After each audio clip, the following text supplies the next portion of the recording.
The rain drummed against the cafe windows like 1,000 tiny fists.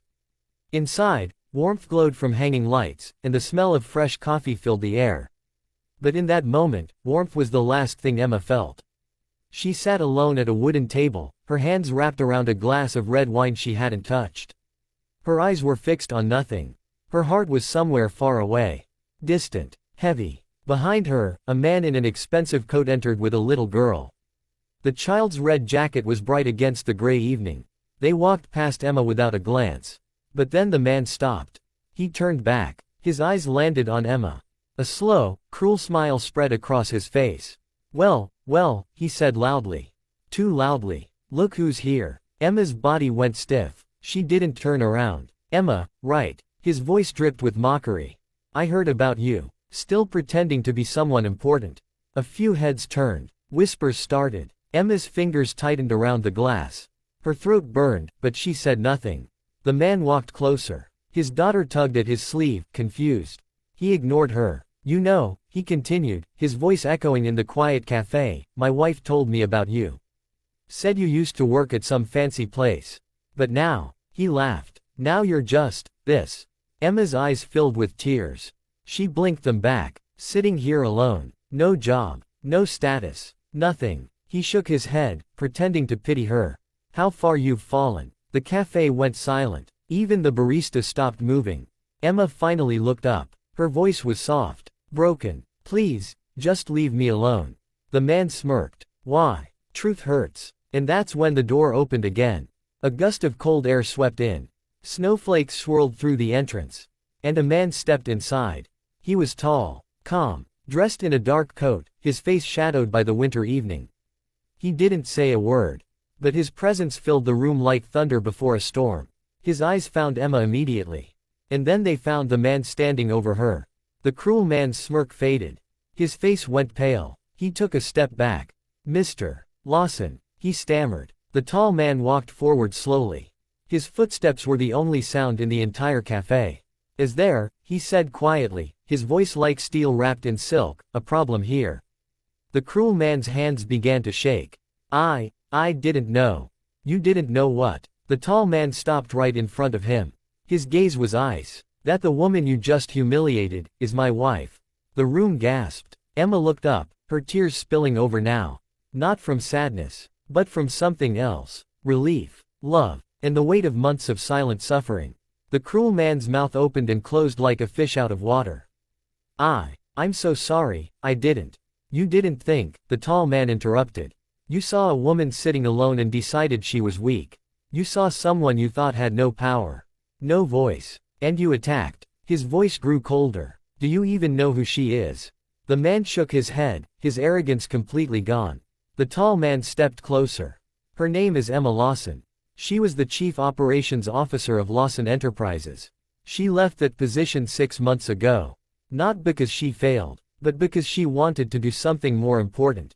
He paused. The silence was deafening. She's been volunteering, running programs for homeless families, feeding children who don't have food, building shelters with her own hands. She gave up her salary, her title, her comfort, to serve people who have nothing.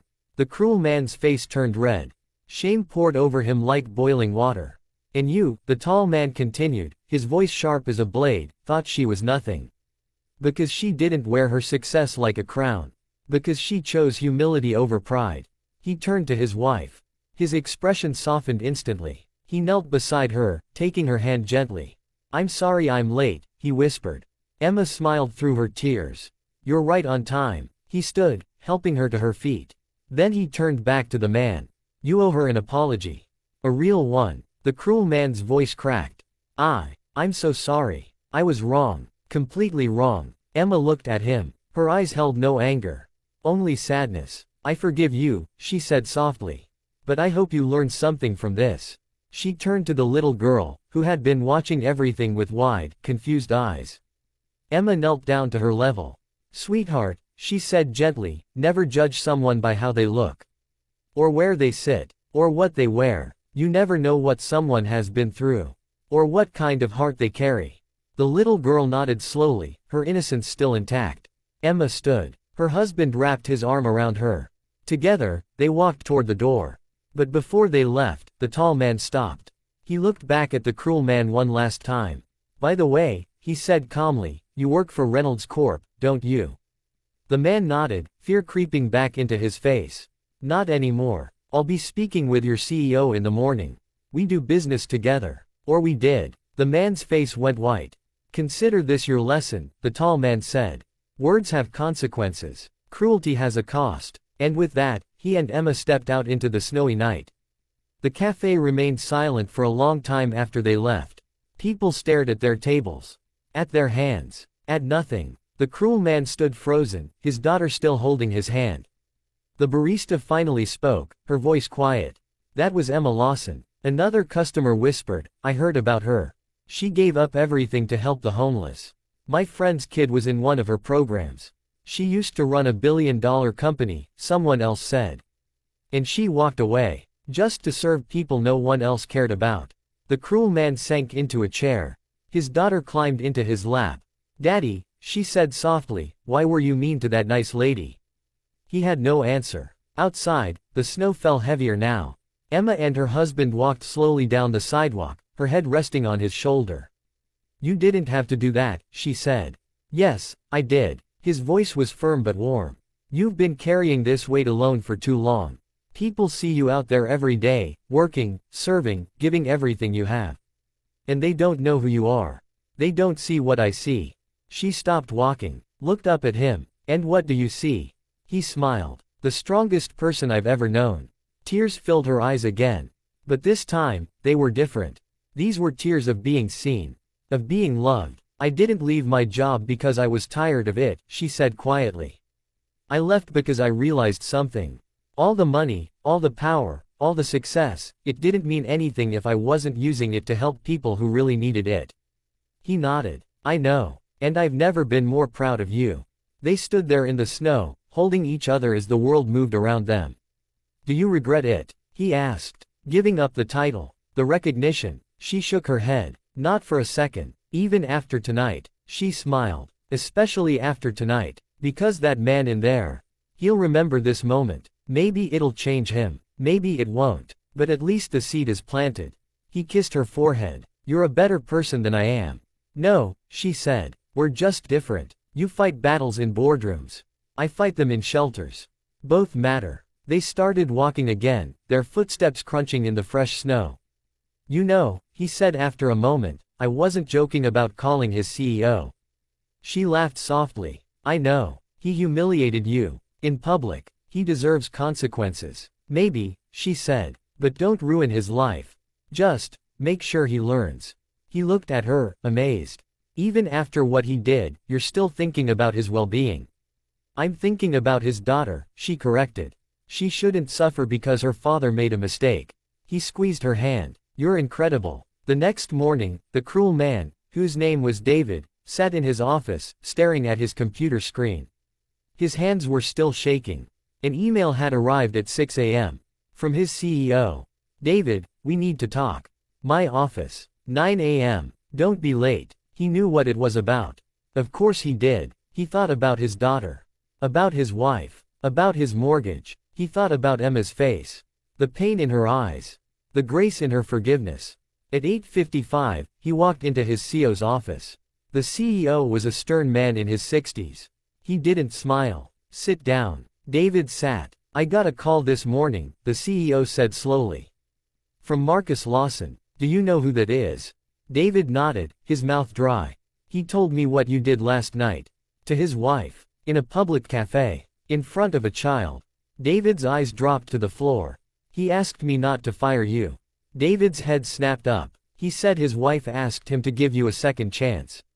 "Because of your daughter." The CEO leaned forward. "Do you understand what kind of people they are? You humiliated that woman, and she still showed you mercy." David's throat closed up. He couldn't speak. "You're not fired," the CEO continued.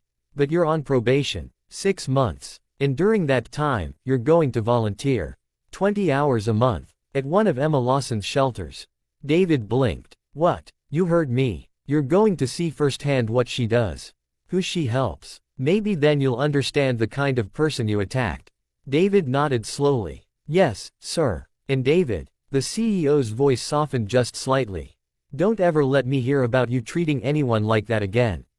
Understood. Understood. 3 months later, David stood in a community center on the east side of the city.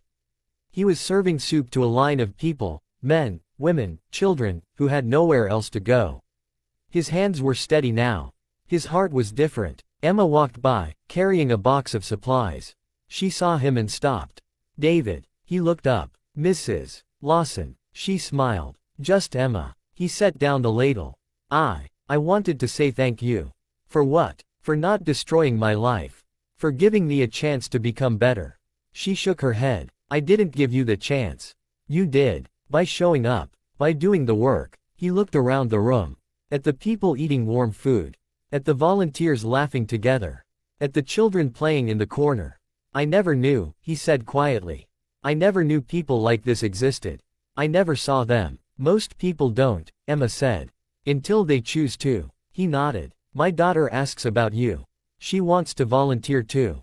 When she's older. Emma's smile widened. I'd love that. David hesitated. Then he said, I'm sorry. For what I did. I was cruel. And ignorant. And wrong. I know, Emma said gently. And I forgive you. I forgave you that night. Why? He asked. Why show me mercy when I didn't deserve it? Emma looked at him with eyes full of wisdom. Because mercy isn't about what people deserve. It's about what we choose to give. And I choose to believe that people can change. If they want to. David felt tears sting his eyes. He blinked them away. Thank you. She nodded. Then she walked away, back to her work. That night, David went home to his daughter. She ran to him at the door, her arms wide. Daddy, did you see the nice lady today? He picked her up, holding her tight. I did. Is she still sad? He shook his head. No, sweetheart, she's not sad. She's strong and kind, and she's teaching me how to be better. His daughter hugged him. I'm glad, Daddy. Me too, baby. Me too. Far across the city, Emma sat on her couch, her husband beside her. The fire crackled softly in front of them. I saw David today, she said. Marcus looked at her. How's he doing? Better. Much better. Marcus smiled. You did that. No, Emma said. He did that. I just gave him a mirror. They sat in comfortable silence for a while. Do you ever miss it? Marcus asked. The office. The power. Emma thought about it. Then she shook her head. No, I miss the people I worked with. But not the life. This is where I belong. Marcus kissed her temple. You're changing the world, Emma. One person at a time. She smiled. We all are. We just have to choose to see it. And somewhere, in a cafe across town, a new customer walked in. A young woman, dressed simply, carrying a worn backpack. The barista smiled at her. What can I get you? Just water, please, the young woman said quietly. The barista nodded. But instead of just water, she brought a full meal. Soup, bread, a warm drink. I didn't order this, the young woman said, confused. The barista smiled. I know. But someone taught me something recently. Never assume you know someone's story. And always choose kindness. The young woman's eyes filled with tears. Thank you. You're welcome. And in that small moment, in that quiet cafe, the lesson continued to spread. Because that's how change happens. Not in grand speeches, not in headlines, but in small acts of grace. In moments of mercy. In the choice to see people. Really see them. Emma Lawson knew that. And now, so did others. The world didn't change overnight. But it changed. One heart at a time. And that was enough.